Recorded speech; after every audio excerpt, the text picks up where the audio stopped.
So we are joined this time around with State Representative representing the 7th Plymouth District. Alyson Sullivan-Almeida is joining us for this episode.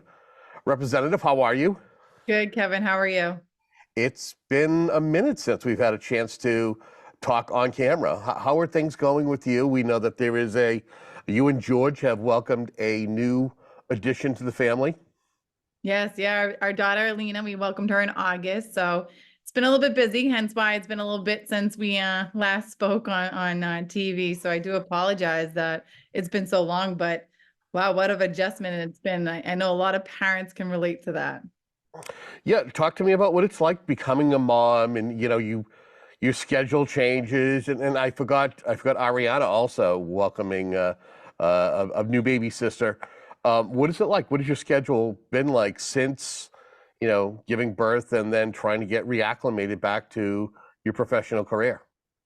Yeah, it's definitely been an adjustment, but I've always kept my focus and my priority on the district and the constituents that I represent. Even being pregnant, being up at the State House in July, ready to give birth, up there being very active, making sure that I have a presence on the House floor as we kind of went into our summer break.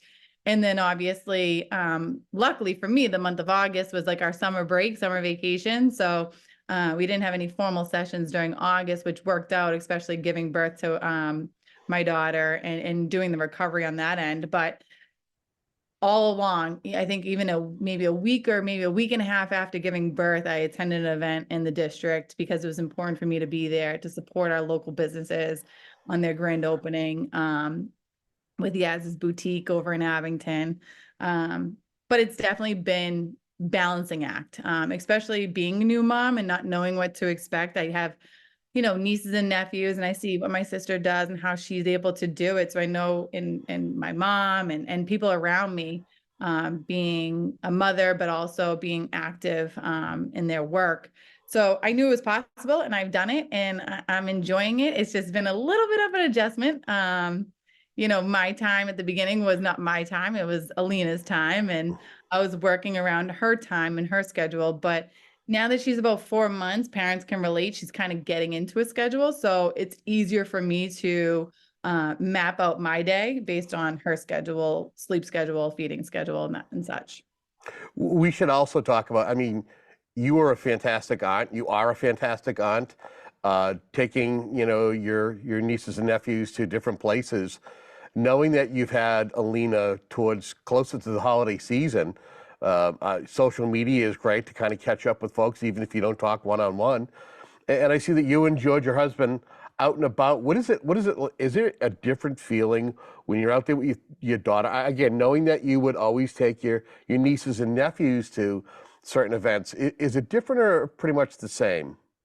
So I wouldn't say it's different, and I wouldn't say it's the same, right? It's like that weird kind of feeling, right? I'm mom instead of auntie, and I'm so used to being auntie that it's crazy to hear being referred to as mom. My oldest nephew is going to be 9 in March, and so, it's so many years of that, having the name auntie and no longer being Alyson and the family dynamic, but now being referred to as mom is such a great feeling.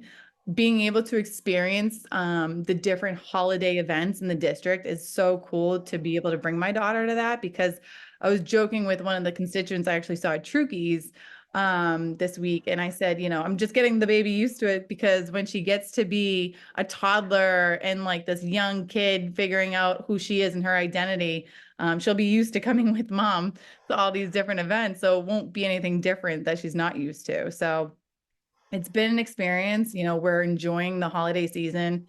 Like you said, if you check out my social media, you'll see that Alina goes everywhere. We've had her at the senior centers. We've had her at different lunches. We've had her at different holiday events, whether it be Christmas, Thanksgiving, Veterans Day. We had her at the Veterans Day parade, the Veterans in East Bridgewater. We had her at the Veterans Day luncheon in Abington. We had her at the Christmas parade in East Bridgewater, and then all the Christmas festivities and holiday festivities in Abington and Whitman. So it's been an interesting ride so far. And you've also been, busy at the State House, and she's right there with you. I know that she was there for the hearing regarding the proposed gun legislation that eventually passed in the House, and even recently, when there was a conversation about a new supplemental budget, Mhm. part of those monies for state workers and their new contracts, but there's also monies for the migrant situation that we have in the state at the moment. Yes. Yeah. So, Alina was a little bit younger, and slept a little bit longer and was a little bit quieter during our committee hearings. So I was able to bring her to a Ways and Means hearing slash judiciary hearing, like you said, around the gun legislation that we took up in the House. I felt it was very important. I've been a very outspoken advocate for our Second Amendment right, for law-abiding citizens continuing their constitutional right to carry and bear firearms. So it was very important to me. And I jokingly said it because my worry was that that bill was going to come to the House floor before giving birth. That I jokingly said to a lot of people that even if I was in delivery, I would have my mom there so I could advocate over the phone because it was that important to me, to make sure that our constituents' voices were heard with such an overreach legislation. So we were at the committee hearing. Alina did a fantastic job. She slept through the whole, like almost majority of it in the morning. And then I continued the hearing in my office after she woke to be able to feed her and kind of soothe her back to her napping schedule when she was just a baby. And granted, she's still a baby, but that was, I think she was maybe like a month or two old at that point.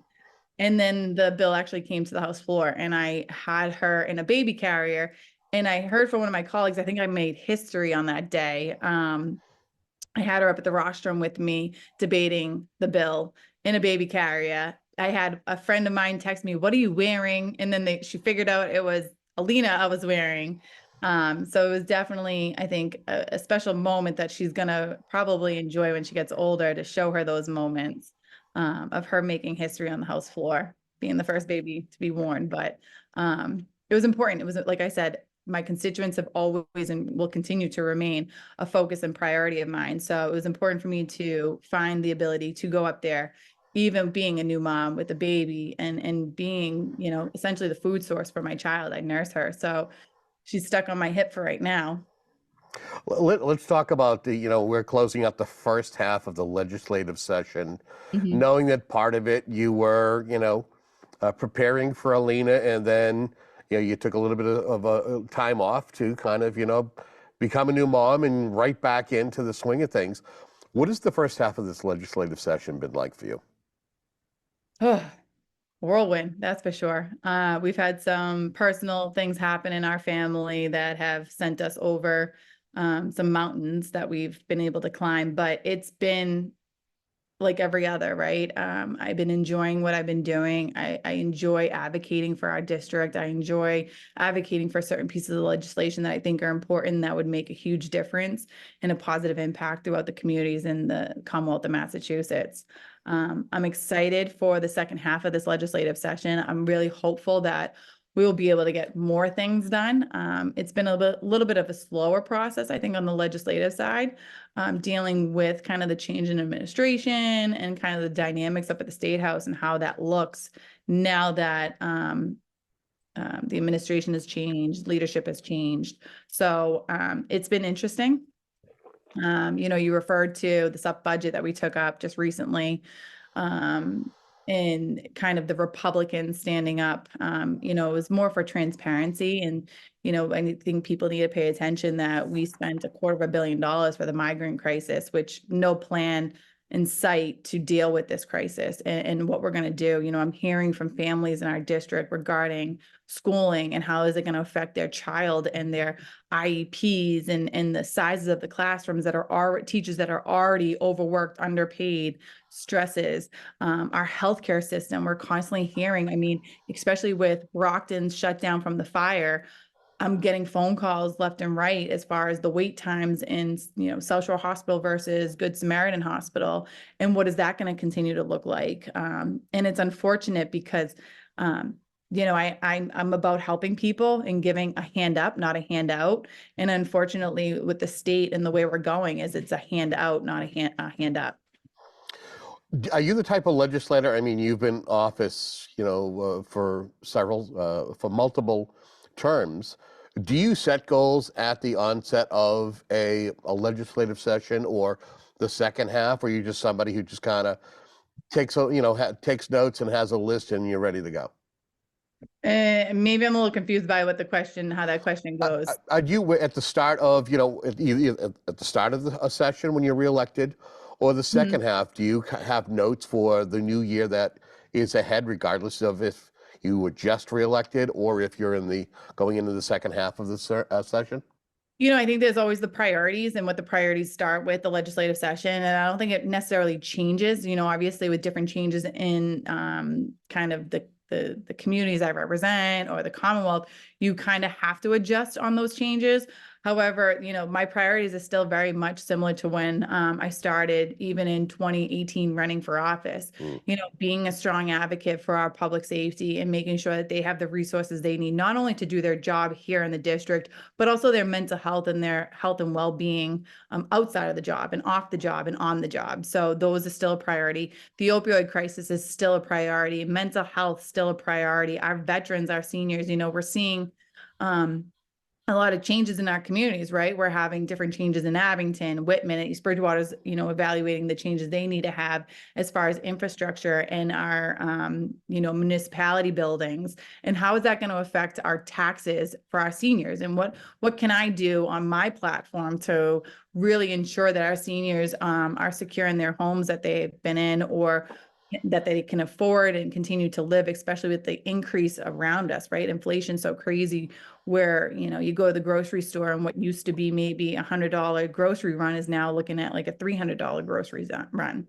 Electricity, heat, making sure that we continue to be there for the most vulnerable. And then obviously domestic violence and making sure that we're getting the word out and being aware of how it's affecting our communities, even if it's not a direct effect in Abington, Whitman, East Bridgewater, it's an effect on our whole entire Commonwealth around domestic violence.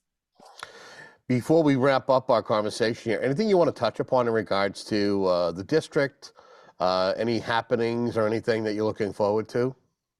If we had this conversation, I think a couple of weeks ago, I'd be very excited about the holiday season coming up and the different events in the district. I was so happy to attend the Christmas Day parade in East Bridgewater, and wow, was it a big parade, and the craft fair that happened afterwards, as well as the tree lighting in Whitman. I always look forward to doing a tree in the Whitman Park, with the Dollars for Scholars for Whitman Hanson. And then the Abington Celebrates events in Abington and being able to attend Island Grove and seeing Santa. There's a picture I think circulating on our Facebook page with a picture of me, George, and Alina with Santa. And I said to George, if I thought of it, we would have dressed up for this because this probably be our first and only picture this year with Santa with Alina. But really enjoying being out, being a mom, but being a legislator and being a resource for our community and seeing so many people. It's so good to be able to do that. I know we're doing Zoom right now because it fits, for us, but it's not a necessity. And I'm so happy that it's no longer a necessity, that we can actually have in-person conversations. We're past that kind of COVID pandemic era where it's strictly just Zoom.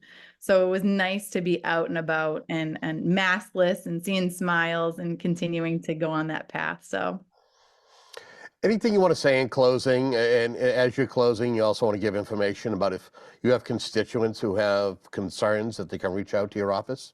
So in closing, a lot of you may know the name Catherine Mullen. She's my legislative aide. She's fantastic. We are a great team. We work very well together. Catherine is along my side during all these different travels throughout the district. She's been at the parades. She's been at the events. She's been at the senior center. She's made herself available to so many constituents and even people outside of our district, because when a person reaches out in need, we don't turn a blind eye to that. So if you haven't met Catherine, I encourage you to do so. She has a laugh that will just make you laugh. It's so, it's contagious, right? You hear her come in and she's always super pleasant, super informative and hands-on. If you get her, you're in great hands. But you can always reach out to our office, and the best way to do so, obviously, because we're sometimes in the district, sometimes in the state house, you can email, whether it be me at my email, and I know Kevin, you'll share it on the screen. It's Alyson.Sullivan@mahouse.gov, and then Catherine's Catherine.Mullen@mahouse.gov.